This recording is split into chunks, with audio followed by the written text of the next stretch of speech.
واحد كان محرج منكم بعد اخر فيديو عملناه هنا على القناه، وكم الكتب اللي انا ما راجعتهاش معاكم خلال السنه غريبه، بس مش مهم، انا عارفه ان انتوا بتستحملوني. فخلينا في فيديو النهارده انا صورته مره وطلع عيني في تصويره وما نجحش التصوير، فدي المره التانية على التوالي، ودي حاجه بتعلمني الصبر كده عشان اكمل في اللي جاي. عايزاكم تصبروا معايا وتشوفوا الفيديو للاخر، وما تنسوش بعد ما تخلصوا الحته دي انكم تعملوا لايك قبل ما تكملوا الفيديو. ويلا بينا نشوف فيديو النهارده بيتكلم عن ايه. كتاب النهارده من اكتر الكتب اللي انا برشح لكم انكم تقراوها خلال الفتره الجايه. الكتاب ده انا بقالي مده كبيره جدا عايزه اعمل لكم عنه مراجعه، وكل فتره يحصل لي حاجه فما كملش قرايته، فبالتالي ما جهزش المراجعه، بس الحمد لله لكل حاجه وقتها، واخيرا ده وقته. تفتكروا كده الكتاب من اصدار دار ايه؟ ايوه زي ما احنا عارفين اصدار دار داون. حاساني عامله تعاقد معاهم وانا مفيش بيني وبينهم اي حاجه. كتاب من اصدار دار داون، وللكاتبه الدكتوره نشوى صلاح. الدكتوره نشوى صلاح هي استشاري الصحه النفسيه والعلاقات الانسانيه. كتاب انا اديله 10 من 10 وبرشحه ليك سواء كنت قارئ مبتدئ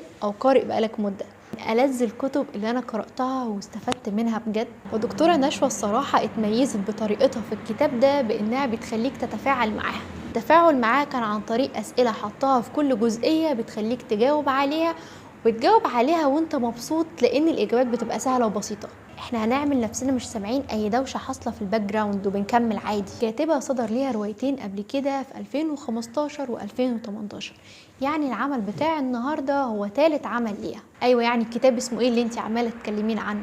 قهوة صباحية مع النفس. أنا عارفة إن الكتاب ده زهقتكم عبال ما أعمل لكم مراجعة عنه. الكتاب زي ما دكتورة نشوى قالت لنا هو رحلتك لاكتشاف ذاتك، وده فعليا برغم بساطة الكتاب ده إلا إنه بيخليك تكتشف نفسك وتكتشف تفاصيل كتيرة جدا أنت محتاج تكتشفها في نفسك. اللي هو بمعنى أصح كده، عارفين لما تقولوا إن هو بيصلح حاجات هو ما بوظهاش أصلا؟ فعليا صلح حاجات هو ما بوظهاش. لما نيجي بقى نبص جوه الكتاب ده هنلاقيه إن هو متقسم ل6 رشفات، كل رشفة بتتكلم في موضوع معين. طب أول رشفة بتتكلم عن إيه؟ تعالوا كده مع بعض نكتشف كل رشفة بتتكلم عن إيه.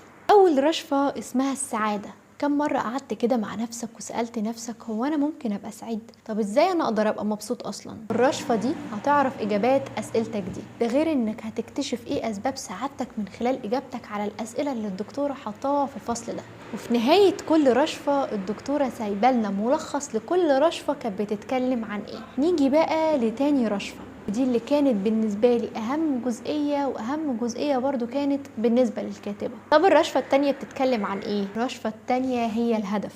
ناس كتير بيعدي العمر بيها وتكتشف في الاخر ان هما ما كانش عندهم هدف، اللي هو انا ايه هدفي اصلا كان في الحياة. وانا دايما عندي اقتناع فكرة انك ما تبقاش لسه عارف هدفك، ده معناه انك لسه مش عارف نفسك بشكل كويس. طب اصلا يعني ايه هدف؟ وليه يبقى عندي هدف؟ ازاي يبقى عندي هدف؟ كل دي اسئلة اغلبنا ما عندوش اجابة عليها، لكن بالتفاصيل اللي هتقرأها في الرشفة دي، وبإنجازات الناس اللي انت هتقرأها في الرشفة دي، وبإجابتك برضو على الأسئلة اللي موجودة في الرشفة دي، هتكتشف كل حاجة وهتعرف كل إجابة انت محتاج تعرفها. طيب انت عمالة تقولي رشفة ورشفات يا مريم، هو يعني ايه رشفة أصلا؟ بالعامية كده، عارف إحساس لما تكون لسه صابب كوباية الشاي وتقرر تاخد بق تشوف الشاي سخن ولا برد؟ أهو البق اللي انت بتاخده ده هي الرشفة بالظبط.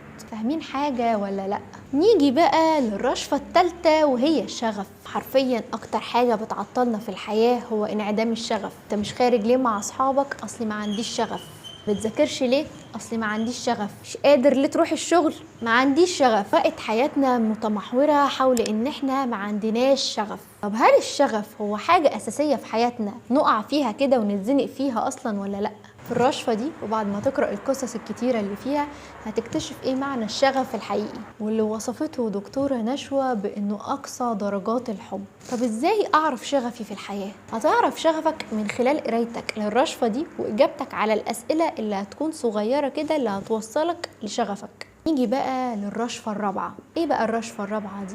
هي الثقة بالنفس، واللي كتير مننا بيحس فكرة ان يكتسب اصلا ثقته بنفسه دي حاجة مستحيلة، وفي ناس كتيرة بيعيشوا عمرهم كله فاكرين ان عندهم ثقة بالنفس وفي الاخر بيكتشفوا انها ما كانتش موجودة اصلا. طب خلينا نسأل سؤال مهم، هي الثقة بالنفس اصلا فطرية، يعني حاجة بنتولد بيها ولا شيء مكتسب؟ اسئلة كتيرة زي دي بتجيلك بعد الساعة 12 بالليل انت والاوفر ثينكينج كده.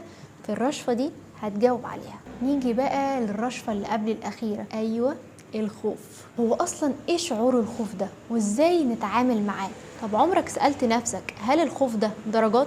طب إمتى كده أقعد مع نفسي وأقول لأ أنا ما عنديش خوف، ده أنا عندي فوبيا من الحاجة دي؟ إزاي نفرق ما بين الخوف والفوبيا؟ ودلوقتي دي آخر رشفة هنتكلم عنها، الرشفة السادسة، وهي تجاوز المحن والأزمات.